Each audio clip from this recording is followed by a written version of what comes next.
Hi hello friends, welcome back to our YouTube channel Pratibharam. ಹೇಗಿದ್ದೀರಿ ಎಲ್ಲರೂ ಚೆನ್ನಾಗಿದ್ದೀರಾ ಅಂತ ಅಂದ್ಕೊಂಡು ಇವತ್ತಿನ ವೀಡಿಯೋನ ಸ್ಟಾರ್ಟ್ ಮಾಡ್ತಿದ್ದೇನೆ. ಇವತ್ತೇನಪ್ಪ ಅಂತ ಹೇಳಿದರೆ, ಉದ್ದನ್ನು ನೆನೆಲಿಕ್ಕೆ ಹಾಕಿ ಇಟ್ಕೊಂಡಿದ್ದೇನೆ. ಸಾಧಾರಣ ಒಂದು 2-2.5 ಗಂಟೆ ನೆಂದಿದೆ ಇದು. ಒಂದು 2 ಪಾವಿನಷ್ಟು ಉದ್ದನ್ನು ನಾನು ತೆಕ್ಕೊಂಡಿದ್ದೇನೆ. ಇಲ್ಲಿ ಒಂದು ಉದ್ದಿನ ವಡೆಯನ್ನು ಹೇಗೆ ಮಾಡೋದು ಅಂತೇಳಿ ಇವತ್ತು ನೋಡಿಕೊಂಡು ಬರೋಣ. ಇದನ್ನು ನಾನು ಈಗ ಸ್ವಲ್ಪ ನೀರನ್ನೆಲ್ಲ ಸೋಸಿಕೊಂಡು ಉದ್ದನ್ನು ಗ್ರೈಂಡರಿಗೆ ಹಾಕಿ ಕಡ್ಕೊಳ್ತೇನೆ. ಗಟ್ಟಿಗೆ ನೀರನ್ನು ಸೇರಿಸುವುದಿಲ್ಲ. ಸೊ ಅದನ್ನು ಗ್ರೈಂಡ್ ಮಾಡಿಕೊಂಡು ಬರ್ತೇನೆ ಫ್ರೆಂಡ್ಸ್. ಸ್ವಲ್ಪ ಉಪ್ಪನ್ನು ಕೂಡ ರುಚಿಗೆ ಈಗಲೇ ಹಾಕ್ತೇನೆ ಒಟ್ಟಿಗೆ. ಸೊ ಒಟ್ಟಿಗೆ ಹಾಕಿ ಇದನ್ನು ನೀರು ಕೊಡದೆ ಸ್ವಲ್ಪ ಸೇರಿಸ್ಬೋದು ಬೇಕಾದರೆ, ಅದು ತಿರುಗುವುದಿಲ್ಲ ಅಂತಾದರೆ. ಇದು ಅದೇ ನೋಡಿಕೊಂಡು ಗ್ರೈಂಡ್ ಮಾಡಿಕೊಂಡು ಬರ್ತೇನೆ. ವೆಯ್ಟ್ ಮಾಡಿ. ಹಿಟ್ಟನ್ನು ಗ್ರೈಂಡ್ ಮಾಡಿಕೊಂಡು ಬಂದಿದ್ದೇನೆ. ತುಂಬ ನೀರು ಹಾಕಲಿಲ್ಲ, ಒಂದು ಸ್ವಲ್ಪ ಅಂದರೆ ಗ್ರೈಂಡರಿಗೆ ಹಾಕಿದ ಕಾರಣ ಅದು ತಿರುಗುವುದಿಲ್ಲ ಅಂಥೇಳಿ ನೀರನ್ನು ಹಾಕಿಕೊಂಡಿದ್ದೇನೆ. ನೋಡಿ ಫ್ರೆಂಡ್ಸ್, ಹಿಟ್ಟಿನ ಹದ ಹೀಗುಂಟು. ಉದ್ದಿನ ಕಾಳು ಉಳಿಬಾರ್ದು ಫ್ರೆಂಡ್ಸ್. ಉದ್ದಿನ ಕಾಳು ಉಳಿದ್ರೆ ಎಣ್ಣೆಯಲ್ಲಿ ಅದು ಇದು ಮೇಲೆ ಕೆರಟ್ತದೆ ಎಣ್ಣೆ. ಕಾಳು ಉಳಿಯದಾಗೆ ನೈಸಾಗಿ ರುಬ್ಬಿಕೊಳ್ಬೇಕು. ನೋಡಿ ಹೀಗೆ. ಇದರಲ್ಲಿ ಕಾಳಿಲ್ಲ, ನೈಸಾಗಿ ಆಗಿದೆ. ತುಂಬ ಗಟ್ಟಿ ಆಗಲಿಲ್ಲ ಇದು. ಅದಕ್ಕೋಸ್ಕರ ಏನು ಮಾಡ್ತೀನಪ್ಪ ಅಂತ ಹೇಳಿದರೆ, ಒಂದು 4 ಚಮಚೆ, ಒಂದು 5-6 ಚಮಚೆ ಅಕ್ಕಿ ಹಿಟ್ಟನ್ನು ಸೇರಿಸಿಕೊಳ್ತೇನೆ. ಅದು ಸ್ವಲ್ಪ ಉದ್ದಿನ ವಡೆ ಕ್ರಿಸ್ಪಿಯಾಗಿ ಬರಲಿಕ್ಕೆ ಕೂಡ ಹೆಲ್ಪ್ ಆಗ್ತದೆ, ಮತ್ತು ನೀರಿನ ಅಂಶವನ್ನು ಕೂಡ ಸ್ವಲ್ಪ ಕಡಿಮೆ ಮಾಡ್ತದೆ.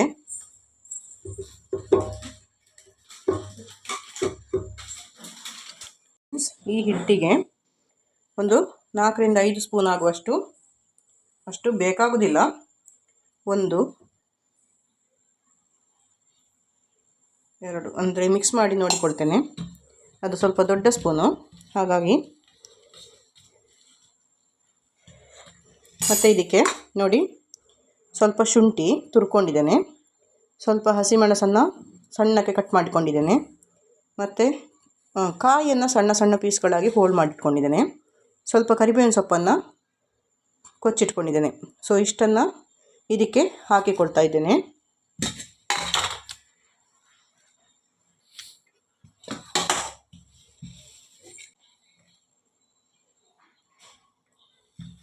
ನೋಡಿ ಫ್ರೆಂಡ್ಸ್, ಇದನ್ನು ಹಾಕಿ ಚೆಂದ ಇದನ್ನು ಮಿಕ್ಸ್ ಮಾಡಿಕೊಳ್ತೇನೆ.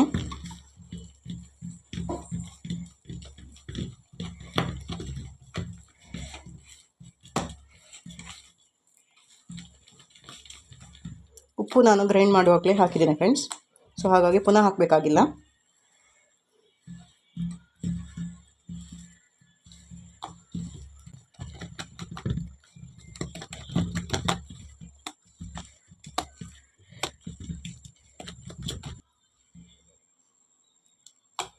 ಇನ್ನೊಂದು ಸ್ವಲ್ಪ,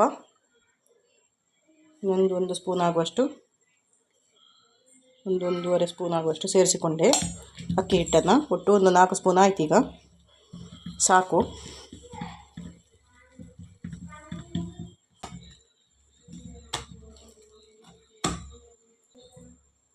ನೋಡಿ ಸಾಕಿದು. ನೋಡಿ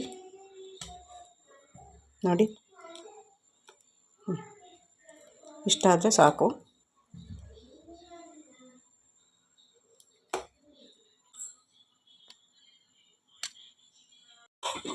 ಒಲೆಯನ್ನು ಆನ್ ಮಾಡಿಕೊಂಡಿದ್ದೇನೆ, ಮತ್ತು ಬಾಣಲೆಯನ್ನು ಇಟ್ಕೊಂಡಿದ್ದೇನೆ.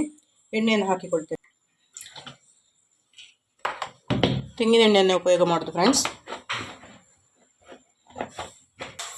ಎಣ್ಣೆ ಸ್ವಲ್ಪ ಕಾಯಿಲಿ. ಇಲ್ಲಿ ನೋಡಿ ಫ್ರೆಂಡ್ಸ್, ಹಿಟ್ಟನ್ನು ಬಿಡುವಾಗ ಕೈಯನ್ನು ಸ್ವಲ್ಪ ಚಂಡಿ ಮಾಡಿಕೊಳ್ಬೇಕಾಗ್ತದೆ. ಸೊ ಅದಕ್ಕೆ ಬೇಕಾಗಿ ನೀರನ್ನು ಇಟ್ಕೊಂಡಿದ್ದೇನೆ. ಈ ಕೈ ಅದ್ದುವ ನೀರಿಗೆ ಸ್ವಲ್ಪ ನೀರನ್ನು ಇಟ್ಕೊಂಡಿದ್ದೇನೆ, ಕೈ ಅದ್ದಲಿಕ್ಕೆ ಅಂಥೇಳಿ, ಕೈಯನ್ನು ಚಂಡಿ ಮಾಡಿಕೊಳ್ಳಿಕ್ಕೆ ಅಂಥೇಳಿ. ಸೊ ಅದೇ ನೀರಿಗೆ ಒಂದಿಷ್ಟು ಆಗುವಷ್ಟು ಸೋಡದ ಹುಡಿಯನ್ನು, ಅಡುಗೆ ಸೋಡವನ್ನು ಹಾಕಿಕೊಳ್ತಾ ಇದ್ದೇನೆ. ಒಂದು ಸ್ವಲ್ಪ ಆಗುವಷ್ಟು ಅಡುಗೆ ಸೋಡವನ್ನು ಹಾಕಿಕೊಳ್ತಾನೆ. ಆ ನೀರಲ್ಲಿ ಕೈಯನ್ನು ಚಂಡಿ ಮಾಡಿಕೊಂಡು ಉದ್ದಿನ ವಡೆಯನ್ನು ಬಿಟ್ಟರೆ ಸ್ವಲ್ಪ ಹೊರಗಿಂದಲೂ ಕೂಡ ಕ್ರಿಸ್ಪಿಯಾಗಿ ಗರಿಯಾಗಿ ವಡೆ ಆಗ್ತದೆ ಫ್ರೆಂಡ್ಸ್, ಉದ್ದಿನ ವಡೆ. ನೀವು ಕೂಡ ಹೀಗೆ ಬೇಕಾದರೆ ಟ್ರೈ ಮಾಡಿ ನೋಡಿ ಒಮ್ಮೆ. ನೋಡಿ ಫ್ರೆಂಡ್ಸ್, ಇದಕ್ಕೆ ಇನ್ನೊಂದು ಇಂಗ್ರೀಡಿಯೆಂಟ್ ಆಗಿ ಒಂದಿಷ್ಟು ಕಾಳುಮೆಣಸು ಪುಡಿ ಮಾಡಿದ್ದನ್ನು ಹಾಕಿಕೊಳ್ತಾ ಇದ್ದೇನೆ. ಒಂದು ಸ್ವಲ್ಪ ಅಷ್ಟೇ.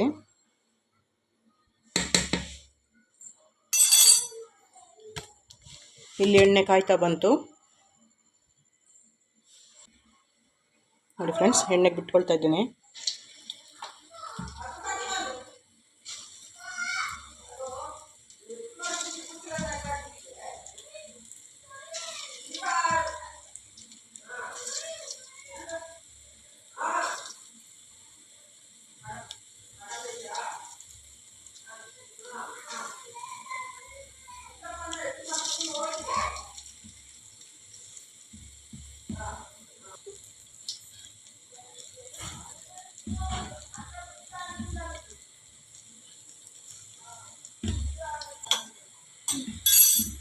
ನೋಡಿ ಫ್ರೆಂಡ್ಸ್, ಇನ್ನದು ಬೇಯಲಿ.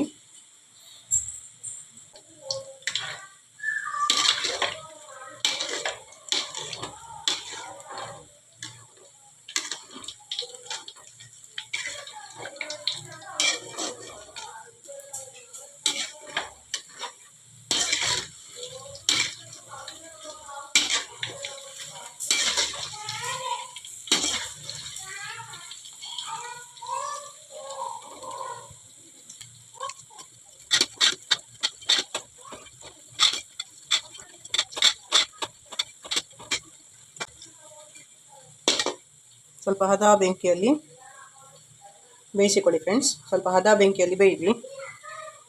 ಒಳಗಡೆ ಬೆಂದಿರೋದಿಲ್ಲ. ಇಲ್ಲದಿದ್ದರೆ ದೊಡ್ಡ ಬೆಂಕಿ ಮಾಡಿ ಇದು ಬೇಯಿಸಿಕೊಂಡ್ರೆ ಒಳಗಡೆ ಬೆಂದಿರೋದಿಲ್ಲ, ಹಸಿ ಇರ್ತದೆ, ಹೊರಗಡೆ ಮಾತ್ರ ಕೆಂಪಾಗ್ತದೆ.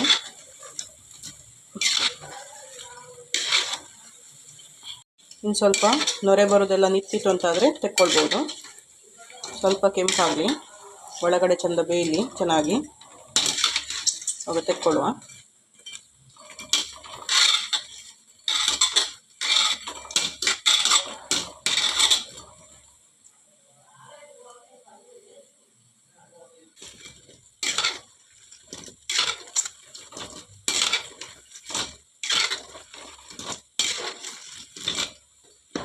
ನೋಡಿ ಫ್ರೆಂಡ್ಸ್, ಆಗ್ತಾ ಬಂತು. ಇನ್ನು ಇದನ್ನು ತೆಕ್ಕೊಳ್ತೇನೆ.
ನೋಡಿ ಫ್ರೆಂಡ್ಸ್, ಇದಾಯಿತು. ಇದನ್ನು ಈಗ ತೆಕ್ಕೊಳ್ತೇನೆ.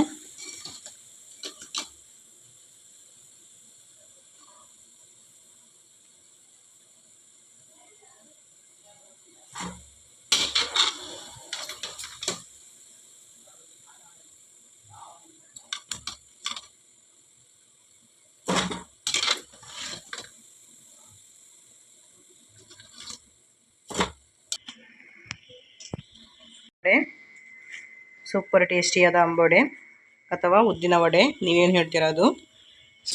ಉದ್ದಿನ ಅಂಬೊಡೆ ನೋಡಿ, ನೋಡಿ ಎಷ್ಟು ಚೆನ್ನಾಗಾಗಿದೆ ನೋಡಿ. ಉದ್ದಿನ ಅಂಬೊಡೆ ಫ್ರೆಂಡ್ಸ್, ಉದ್ದಿನ ವಡೆ, ಉದ್ದಿನ ಅಂಬೊಡೆ ಏನು ಬೇಕಾದರೂ ಹೇಳ್ಬೋದು. ನೋಡಿ ಸೂಪರ್ ಆಗಿದೆ ನೋಡಿ. ಹೋಟ್ಲಲ್ಲಿ ಮಾಡೋದಕ್ಕಿಂತಲೂ ಗರಿ ಗರಿಯಾಗಿದೆ ನೋಡಿ, ಎಷ್ಟು ಚೆನ್ನಾಗಾಗಿದೆ ನೋಡಿ. ಹಾಗಾದರೆ ನೀವು ಮಾಡಿ ಫ್ರೆಂಡ್ಸ್ ಮನೆಯಲ್ಲಿ. ನೋಡಿ ಮೇಲ್ಮುಖ ನೋಡಿ, ಮೇಲೆ ನೋಡಿ ಗರಿ ಗರಿಯಾಗಿದೆ. ನೋಡಿ ನೋಡಿ,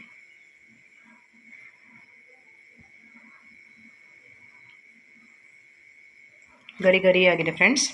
ಹಾಗೆ ತುಂಬ ಟೇಸ್ಟಿಯಾಗಿ ಕೂಡ ಆಗಿದೆ. ಗರಿ ಗರಿಯಾದ ಉದ್ದಿನ ವಡೆ ನೀವು ಕೂಡ ಹೀಗೆ ಮನೆಯಲ್ಲಿ ಟ್ರೈ ಮಾಡಿ ಫ್ರೆಂಡ್ಸ್. ಇಷ್ಟೊತ್ತು ನನ್ನ ವಿಡಿಯೋ ನೋಡಿದ್ದಕ್ಕಾಗಿ ಧನ್ಯವಾದಗಳು. ಇನ್ನೂ ನನ್ನ ಚಾನಲನ್ನು ಸಬ್ಸ್ಕ್ರೈಬ್ ಮಾಡಲಿಲ್ಲ ಅಂದರೆ ದಯವಿಟ್ಟು ಸಬ್ಸ್ಕ್ರೈಬ್ ಮಾಡಿ, ಶೇರ್ ಮಾಡಿ, ಲೈಕ್ ಮಾಡಿ, ಹಾಗೆ ಕಮೆಂಟ್ ಮಾಡೋದನ್ನು ಮರಿಬೇಡಿ. Thank you so much. ಮುಂದಿನ ವಿಡಿಯೋದಲ್ಲಿ ಸಿಗ್ತೇನೆ. ಬಾಯ್ ಎಲ್ರಿಗೂ.